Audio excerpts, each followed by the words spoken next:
A long time ago, in the time before, 1985 perhaps, or maybe 1984, my great grandmother crocheted a blankie for me before I was even born into the world.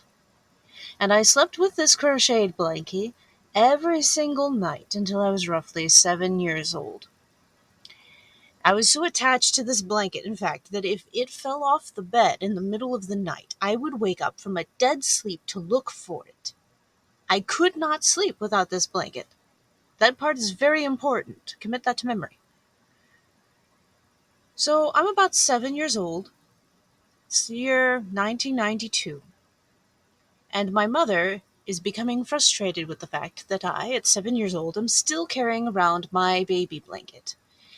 And she has decided that it could be potentially entertaining to hide it from me and see how long it takes me to notice that it's missing and how I react once I notice that it is, in fact, missing. So she hides my blankie in an overhead light cover, which, mind you, this is 1992. We did not have CFLs or LEDs. All light bulbs were incandescent and they got hot, and my blankie was made of acrylic yarn. Now, you may have seen people warn you against using acrylic yarn for anything that's going to get hot, and this is why. My blanket sort of melted, sort of charred, sort of smoked, and smelled something awful. And that was what alerted us to the fact that something was wrong, was this horrible scent of charred synthetic fibers permeating the house. And we finally narrowed it down to the overhead light cover where my mother had stashed my blankie, which was now, of course, thoroughly ruined. Now, I was quite upset, naturally, because this was my blankie, and I could not sleep without it. We managed to scrounge up a new Afghan, which I slept with, but it wasn't quite the same. And by now, the wheels in my 7-year-old head were turning. I already knew that they didn't sell blankies like mine at the store. I had checked. And I knew that grown-ups felt that I was too old for blankies, and it was grown-ups who controlled the blankie supply, so that was very concerning. And I now knew that blankies were finite and could be destroyed, which is quite alarming. Because even though I had a new blankie, at this point I now knew that something would happen to it someday, that it too would be destroyed. And at that point I would certainly be too old for a grown-up to want to make me another blankie, and I couldn't just go to the store and buy one. And I had this horrible vision of a bleak, dark future ahead of me where I was a surly adult who never slept again. And so that is why, at the age of 7, I decided that I would learn how to crochet so that I could make my own blankies, and I would never be blankieless again. And that's my villain origin story. And that's Appa. You're snoring very loudly. Did you know that? Do you know this about yourself?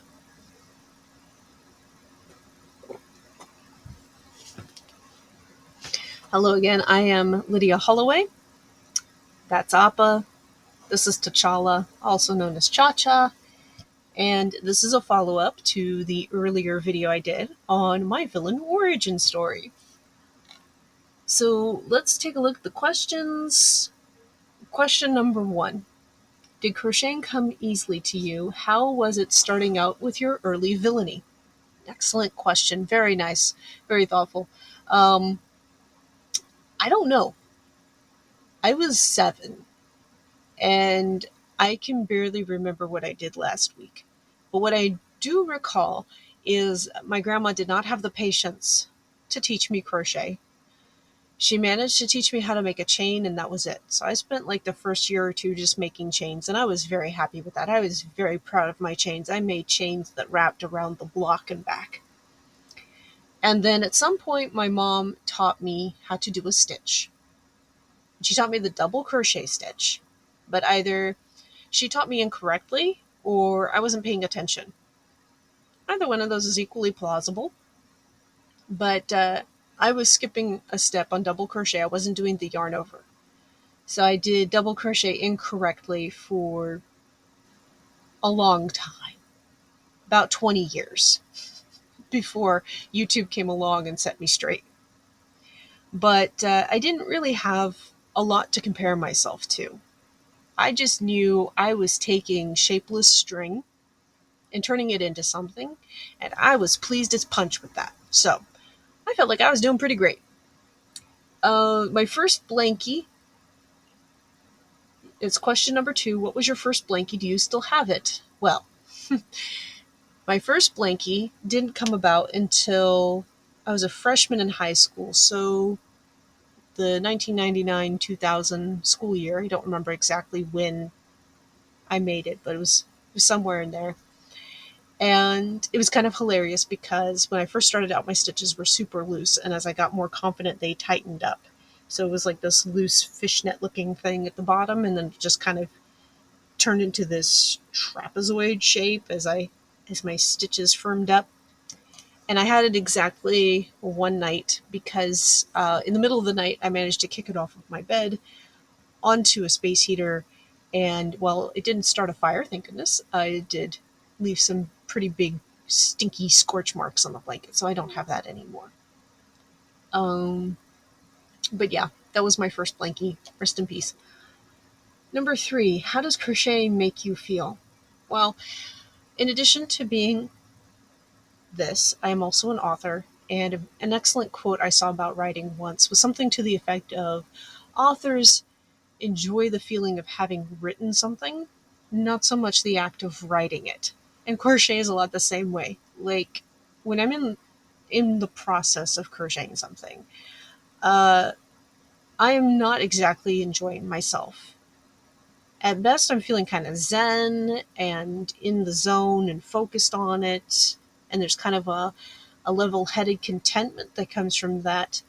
But just as often, I am swearing and cursing inwardly about stitch counts and why won't the hook go in the stitch and why is this being so difficult and I don't understand.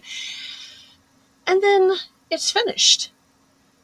And I get this wonderful rush of euphoria because I did a thing. So I might spend, a couple of weeks agonizing over making a sweater, but then I have years and years to enjoy owning a sweater that I made. So the positive far outweighs the challenges. What have I done with the items I've crocheted over the years? Well, if you can just kind of make a list of the many imaginable things you might do with crochet, I've probably done most, if not all of them. So, obvious things like selling them, giving them away as gifts, donating them, keeping them for myself, throwing them away, or frogging them to reuse the yarn. A lot of them become cat toys, whether or not it's by choice. This little guy loves to steal my smaller crochet items. I've lost a few to him over the years. But yeah, pretty much anything you can imagine that can be done with crochet, I've probably done it. Do I sell my items? If so, how has that been for you? If not, why not? Well, many years ago, back in 2012-ish, for a few years, I tried to sell my crochet, like as a business. And what I discovered is that it is a lot more trouble than it's worth, and I don't want to do that. Fortunately, I discovered I'm really good at teaching others how to crochet, so I started teaching crochet at the local after-school program and helping out with that. And I had I had much better results with that than actually trying to make and sell my crochet creations. Um, but I do, if I have something extra, I might put it in my flea market booth, try to sell it, put it on my website, try to sell it. But I don't make things specifically with the intention of selling them for the most part. Which brings me to your next question. How did you get into being a remote crochet teacher? How many students do you have, and how do you get students? So the way I got into teaching crochet remotely was in 2020. You remember 2020? Oh yeah, we all remember 2020. In 2020, I got hired as a para-educator, basically a teacher's assistant, exactly 1 week before everything shut down for COVID. And I'm sitting there at home. I'm still getting my paychecks because I'm on the payroll, but I don't have anything to do. And this is a very unusual experience for me because I'm not used to having money and free time. So I'm kind of looking for something to keep myself busy. And I find this ad on Facebook for a website called OutSchool. And the ad is talking about how there's all these wonderful online classes for kids, all these different subjects. And I think, I'm really comfortable with being on camera. Can you tell? And I know things, and I have experience working with kids. I wonder if they're looking for any more teachers. So I go to the website and I follow all the links to become a new teacher, sign up. They accepted me almost immediately. My background check went through and everything. And I thought, well, the subject I'm the most confident in is crochet, so I'll run a couple of test classes with crochet. They sold out immediately. That was kind of mind blowing. And then uh, I just kept doing it. I just kept listing the crochet classes throughout the summer. And in the fall, we came back. There's a whole funny story about that, but I would ramble if I started telling it. But long story short, I was not enjoying my career as a paraeducator very much. Not because of anything particularly wrong with being a paraeducator, but just because this was the 2020-2021 school year, and it was chaos. And one day I'm sitting there thinking, I wonder what it would take to quit this job. And I started crunching the numbers, and I realized I would be making more money working half as many hours if I just taught on OutSchool. So after realizing I was losing money by having a real job, I put in my 2 weeks. I started listing more classes on OutSchool, and it just took off. As for how I get students, it's some kind of algorithm magic I don't entirely understand, but parents do a search, they find my class, they sign their kids up for it, and that works. And by now I have such a following that I don't even have to worry about it too much because I have kids who come back class after class after class, and if they can't take a particular class anymore, whether it's because they aged out of that class or because that class is no longer running, they'll look for other classes I'm teaching and sign up for those. So I have a pretty steady following. I get a pretty steady supply of new students signing up. So I probably should learn how to do some search engine optimization and whatnot because, I'm relying a lot on just the mysterious algorithm, but so far it's been working okay. And the next question was, what was I doing prior to that? What inspired you to make the switch? And I kind of covered that in my rambling answer from before. But before that, I was doing whatever job I could get. I was, a cashier at Walmart. I was a deli worker at my local grocery store. I was a gas station clerk. I even worked for a while at a local nonprofit doing a research for them to try to get certain changes and improvements made to local legislation. Anyway, it was all pretty awful, and I am really glad I'm not doing that anymore. Number 3, were there any challenges when you got started? How did you feel? Encouraged, determined, diabolical? Challenges, but there's always challenges, especially when you're starting something new. And something I'm always telling my students is give yourself permission to be bad at new things. So yes, there were challenges, and every failure, everything that fell short or didn't have the results I was looking for, that was a learning experience.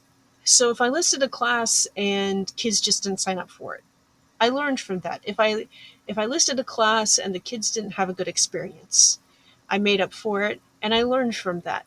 I learned a lot about what kids are ready to learn in different situations. So, like, for example, when I'm teaching in person, I can teach crochet to kids as little as 3 and 4 years old.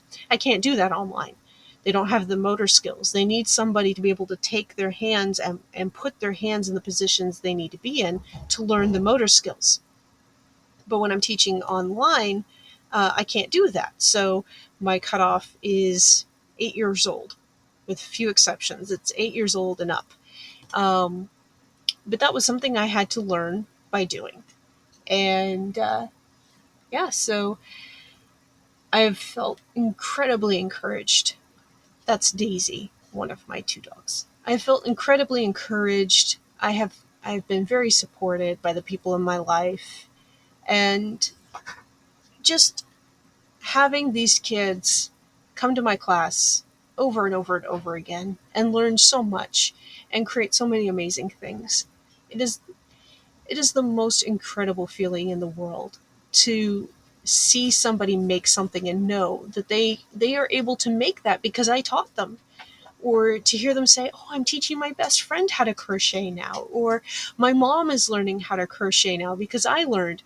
And I just, that is worth even more than getting paid for the job. Now, I still got to get paid because the electric company doesn't accept warm, fuzzy feelings as payment. But I tell you what, just that feeling of knowing that I sent these ripples of creativity and accomplishment out into the world, that I gave these kids something that they are genuinely proud of and fascinated and in love with. It is so great. It is the best feeling. I am so glad I get to do this for a living.